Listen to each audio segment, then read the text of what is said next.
cable network on a cross-country tour makes a stop in Duval County, giving students an entertaining and educational experience. Happy New Year, and thanks for watching this episode of Real School. I'm Adriana Sorensen. And I'm Jacob Pinkney. We'll have more on how the Cable Satellite Public Affairs Network, or C-SPAN, is driving instruction and innovation. But first, here's more on what you can expect this half hour. It's a life-saving and life-changing lesson at Sandalwood High School. Watch as hundreds of students learn the newest methods for CPR, hands only. Plus, we're lining the streets of this Duval County school as students and staff put on a special performance. We'll introduce you to some of the special visitors who brought lots of holiday magic to this seasonal celebration. And I'm Jesse Rhodes. You'll meet an instructional coach who's cooked up a recipe for success with books. Thanks, Jesse. We'll also have a special treat for you this episode. In honor of 2014, each of us will reveal our New Year's resolutions throughout the show. I look forward to hearing those, but let's not wait. Here's today's big story. It's a $1 million tour bus with priceless educational benefits. C-SPAN's Intelligent Network made a trip to Jacksonville visiting 2 Duval schools. Real School reporter Brianna Tawicha is here with the details. Brianna? Hey guys, you've never seen a bus like this, so sit back and enjoy the ride. Just imagine coming to your school and seeing this parked outside of your classroom. If you think the outside is impressive, just wait till you get on board. When I came in there, I felt like I was in a spaceship. Just the technology they had in there was kind of mind-blowing. This is C-SPAN. The first bus stop was Robert E. Lee High School, where aspiring journalists enrolled in the school's TV production program had a chance to participate in the tour. Unlike textbooks, these high-tech gadgets provided students with the opportunity to interact with the mobile demonstration. They saw everything from touchscreen computers to HD monitors and more. Inside the bus is actually pretty cozy and intimate. It has different electronic devices and TVs and couches and cameras. It has a lot of interesting technology. But technology wasn't the only highlight of the tour. Students received a crash course on C-SPAN, journalism, politics, and television production. I think the big reason we come to schools is it kind of brings it alive. We have over 70,000 teachers that teach government and civics using our network. They use our video and content in the classroom. So when we bring our big bus by, it really hits home what they're learning and what they're using in the classroom. After a productive morning at Robert E. Lee, the C-SPAN bus was on the road. The next stop? Jeb Stuart Middle School. Students gave the crew a warm welcome, but the excitement didn't stop there. 60 fifth graders from Cedar Hills Elementary, a school in Jeb Stuart's feeder pattern, arrived for the tour. They came to the Stuart campus not only to learn more about C-SPAN, but also to learn more about middle school. Discover Duval Schools provides elementary students with a glimpse into their future middle school. Following an assembly with the school and C-SPAN, the students boarded the bus group by group and learned about how they could use technology to further their studies. It kind of gave me information about technology and how it could be put on a bus. Finally, 8th graders from Jeb Stuart led students from Cedar Hills on personalized tours of the school. Well, my house isn't very far away from here, and I might come here next year for middle school. Indeed, this was a special experience and a special day for 3 Duval schools. One student said they won't soon forget. It's fun. I like helping people, and it's fun to introduce them to stuff and tell them about it. Discover Duval tours are taking place all throughout the school year. For a schedule, head to discoverduvalschools.org. Don't miss the bus. Be sure to sign up. Back to you guys in the studio. Thanks, Brianna. Now let's turn to Real School anchor Desiree Lee. She's joined by our Superintendent of Schools, Dr. Nikolai Vitti, with more on this initiative. Hey guys, the district really hit the ground running as far as these tours. What is the purpose of Discover Duval Schools initiative? Why do you feel it's important? I think it's important because a lot of people don't really see the great things that happen in our schools every day. It's a way to highlight the hard work of our principals, our teachers, and our students, And unfortunately, some people make assumptions sometimes about what's happening in our schools and what isn't. And it's been delightful to hear the feedback of people that go out to the schools and see what the kids are doing.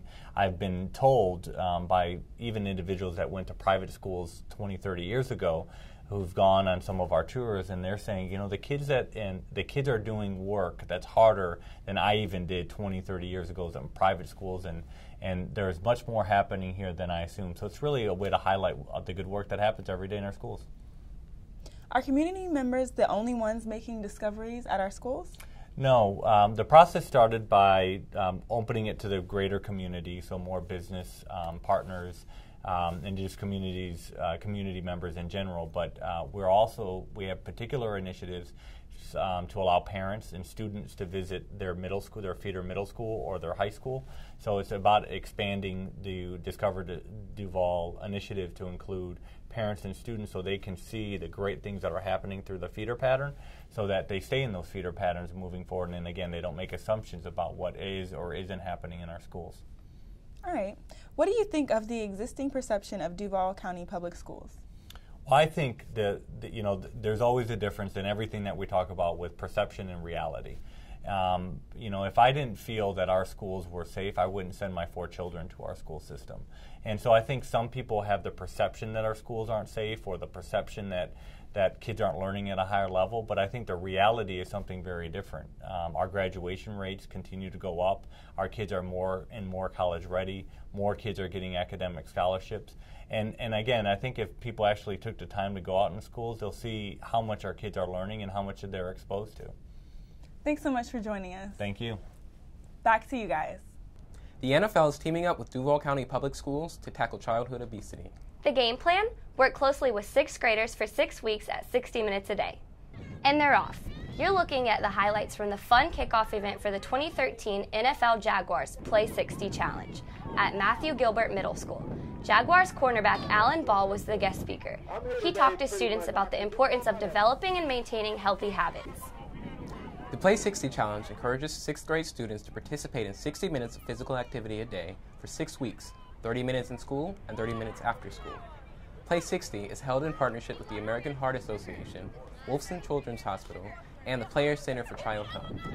Students participated in fun activities like egg and spoon races and, you guessed it, playing football. At this age, this is where you develop habits.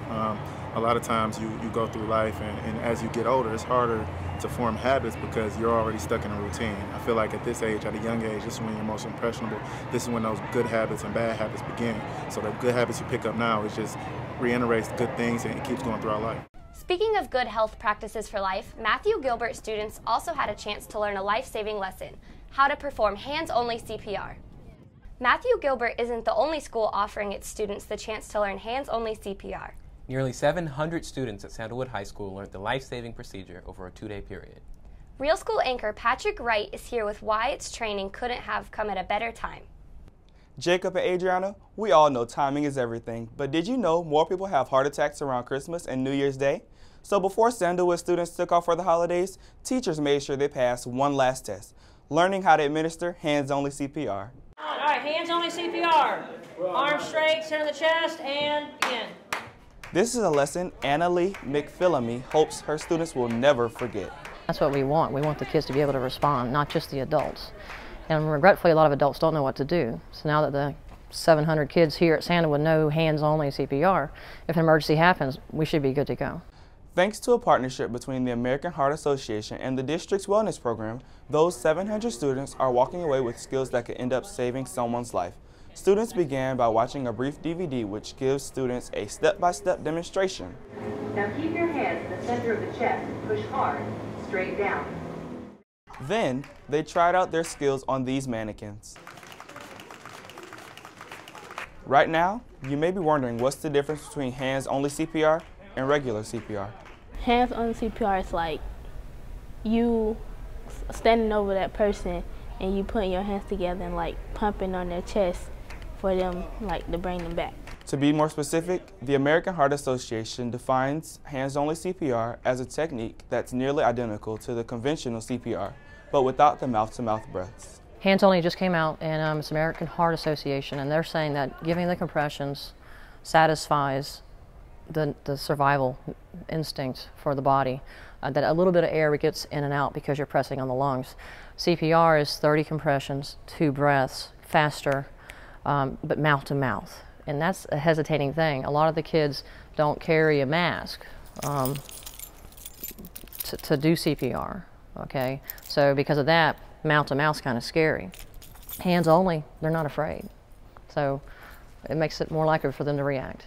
The trainings were provided to students enrolled in the school's Health Opportunities Through PE classes, or HOPE. Well, it is pretty useful just in case we run into like a problem, like for example, someone like fainted at a bus stop or something, you know? It's like you can just tell someone to call 911 and you can just do hands-on CPR then. This is actually a good thing just in case something like that happens. Students agree.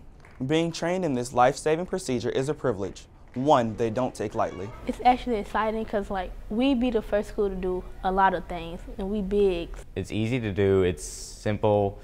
Students weren't the only ones who walked away with this great new tool. More than 100 staff members at Sandalwood were also trained in hands-only CPR.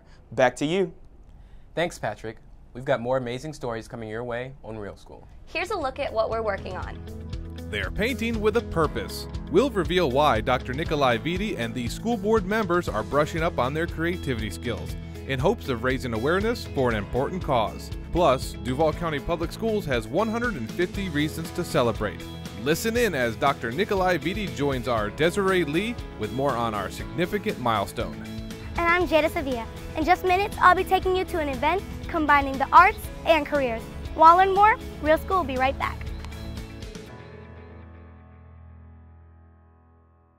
I've been coming to my school since kindergarten. I ride my bike, I have good friends, nice teachers, and fun classes that allow me to be creative and explore science. I'm Chloe, a 3rd grader at Mayport Elementary Coastal Sciences Academy. This is my school. My story, my way. To hear more stories like mine, go to the School Choice Expo, January 11th at the Prime Osborne Convention Center. Visit duvalschools.org for more information. So Brianna, tell me what your New Year's resolutions are. I would like to be more active in the community and to also join more extracurricular activities. My New Year's resolution is to make more friends and allow people to see Patrick as a kind person to all. Talk about a grand entrance. 3rd grade students at Long Branch Elementary got a big surprise from a special visitor from Cornbread, the main character of a book series gaining popularity in Duval schools. Cornbread is more than just a fun book character. His story has all the ingredients to help students succeed. Real School reporter Jesse Rhodes is here with more on the instructional coach and author. Hey guys, students aren't only reading about cornbread, but they're also learning valuable lessons too. But by the time we got back, lightning was gone. It's an amazing tool to use because the kids absolutely love cornbread. There must have been at least 10 matches going on at the same time. I learned lots of new things. He's my favorite character in Cornbread. He's cool and he's awesome. Students in this Long Branch Elementary classroom are enjoying a big helping of cornbread, the main character in a set of stories written by Vincent Taylor. He's an instructional coach at Long Branch Elementary who says he has a passion for writing. Once I became a teacher, I said, wait a minute, kids need some literature that they can identify with, relate to, so I wanted to write a book that kids could relate to. And that's how I came up with the Cornbread series. The Cornbread series launched in 2004 when Taylor published his first book, Cornbread Runs for Class President. 4 books later, it looks like the students are still eating up his stories. Taylor says he named the male protagonist Cornbread because it reminded him of the family dinners he grew up with. Reading teacher Kayla Rogers says it also doesn't hurt the students are able to relate to the character. Cornbread is a reflection of them, and they just love the books. They love the series. They're able to connect to them because Cornbread is like their big brother, big sister, or even their same age group.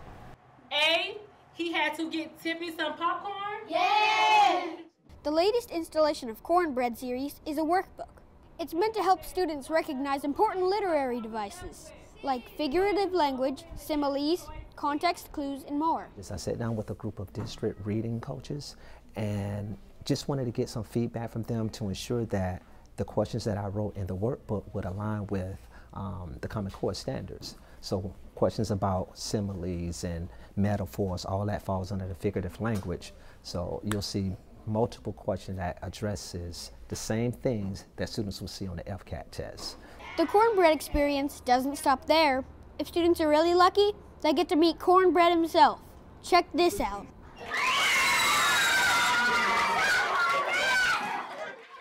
I'd say he's a pretty popular guy. Your books are awesome. I love them. I hope you keep writing. I wanted to make this classroom, make their learning their Disney World. So the same type of anticipation and excitement that kids would have for Disney World, I want that in my classroom. So, and Cornbread is able to achieve that in many ways. Taylor also used his love of music to write another book. I don't know about you guys, but that's music to my ears. Back to you guys at the studio. Thanks, Jesse. There's no doubt about it. Mr. Taylor is a very creative person. It looks like he's in good company with the men and women in our next story.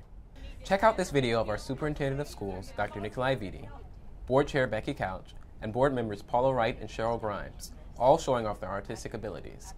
They painted pottery to be featured in the Empty Bowls Luncheon, which benefits Second Harvest North Florida. The annual event is hosted to raise funds and awareness about hunger and uses bowls painted by local artists and volunteers. Some of those volunteers are not too far. In fact, let's head over to Atlantic Coast High School, where students in Kelly Delaney's art class have been contributing their work to Empty Bowls for 4 years. We were there as some students worked at the potter's wheel and others made unique sculptures. And look at this, bowls made from records. Miss Delaney says it's a great chance for students not to only show off their creativity skills, but contribute to an important cause. Kudos to these students and the superintendent and the board for making such creative and meaningful work. We're entering our final stretch of Real School. Just ahead, we've got more exciting stories from around the district. Coming up, we're giving you an inside look at a parade bringing holiday cheer to the community. Find out which schools participated in this seasonal spectacular. And our Desiree Lee is back for one last interview with Dr. Nikolai Vitti. You'll have to tune in to find out what significant milestone our superintendent of schools is addressing. Don't change the channel. Real School will be right back. My New Year's resolution is to make a 4.0 and please my parents, make them proud. My resolution is to cut down on baking. Zuehao, that's the Chinese word for best. My school has the best teachers who inspire me every day. I love reading, robotics, and learning Chinese. I'm Chris, a 7th grader at Rebot Middle School. This is my school, my story, my way. To hear more stories like mine, go to the School Choice Expo, January 11th at the Prime Osborne Convention Center. Visit duvalschools.org for more information.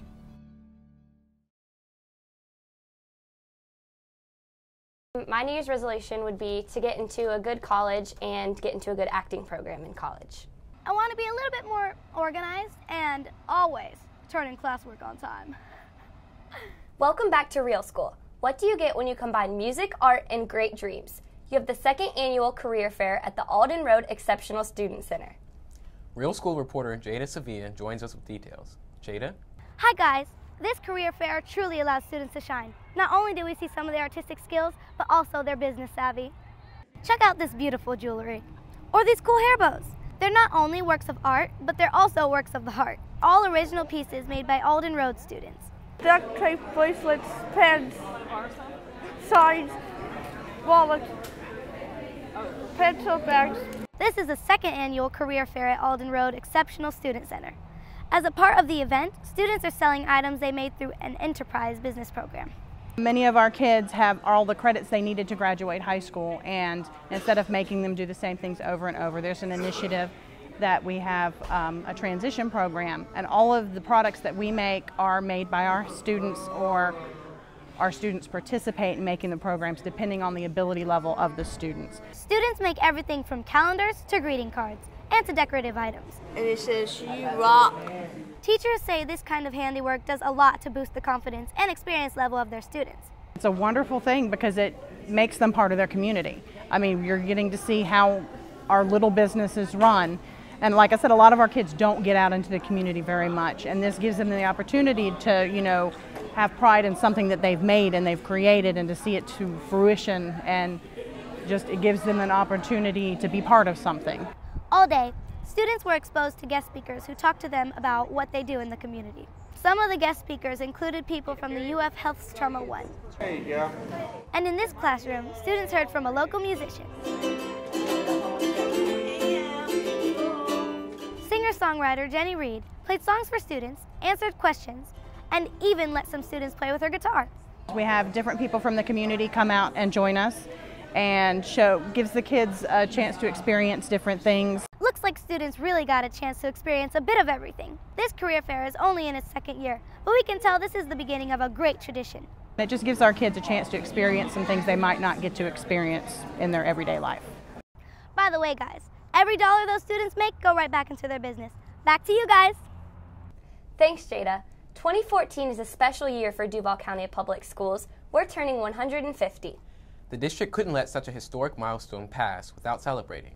Rural School anchor Desiree Lee is joined by Dr. Nikolai Vitti with more on how we're commemorating 150 years of service. Thanks for joining us again, Dr. Vitti. No problem. Next year is a significant milestone for Duval County Public Schools, 150 years. What would you say are some of the significant defining moments in the last century? Wow. I mean, just the evolution of public education. You know, when public education started, it was really used as a vehicle to teach kids they're only a couple months a year, and then they would go back and work in the fields. Education has evolved to include all kids, regardless of race, ethnicity, and background. So I think the milestones is defined by equity and access over the years, and truly allowing public education to make democracy become a reality and opening up the doors to all children, again, no matter of race, ethnicity, and background. And so the milestone, I think, that we should highlight in 150 years of how far we've come in 150 years, and how many doors we've opened, and how we've made democracy become a reality by offering everyone a free and public education. How do you think education differs today, even from 10 or 20 years ago? Well, one thing that's undeniable is the amount of testing that happens in our schools today, and the accountability system particularly. So I think one area is just how we measure success. Before, we used to talk broadly about graduating from high school, and that defined success. But it's much more complicated today. We look at reading, math, science, and writing. We look at post-secondary readiness on ACT and SAT scores. We look at college placement tests, the number of kids that are going to college. So 10-15 years ago, we really didn't measure success through standardized testing. I think there are pros and cons for that. I also think 10-15 years ago, you probably saw more parent involvement. I think our parents are stretched more than they've ever had before. More children are growing up in single-family homes.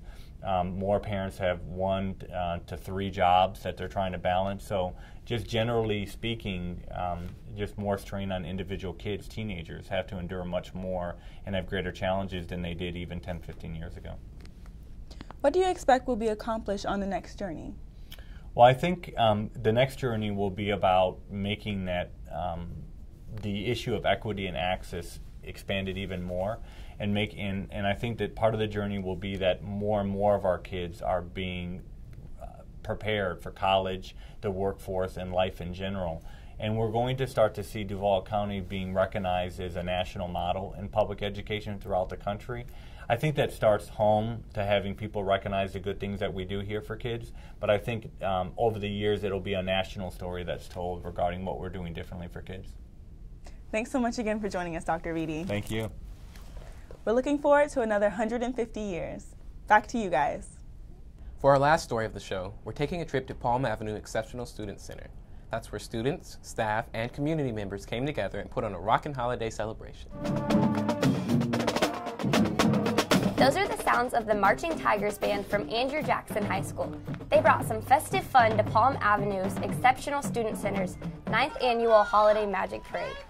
The school really pulled out all of the stops. We saw lots of performances, not only from students, but also visitors like the Special Olympics and the Jacksonville Sheriff's Office, just to name a few. Some other special guests included James Weldon Johnson's band, Andrew Jackson's Junior ROTC, color garden dancers, and look at that. Looks like students also got a very special visit from jolly old St. Nick. Students from Biltmore Elementary and other area schools were invited to participate in the fun. All in all, looks like a sweet holiday tradition. Wonderful work, guys. That's it for us. Thanks for joining us on this episode of Real School. We'll see you next month when our new episode premieres Sunday, February 2nd at 10 a.m. on WJCT. For all of us here at Real School, have a great day and a happy new year. PVD with more on this initiative. What am I? So sorry. The light's coming through. It's okay. I'll figure it out. And I'm Jesse Rhodes. You'll meet instruction. Yeah, okay. Hey guys, you've never seen. Oh, yeah. Yeah, that was that was like a noticeable thing. It's $1 million tour bus with priceless. In just minutes, I'll be taking you to an event. You looked at me like I did something wrong. We're done.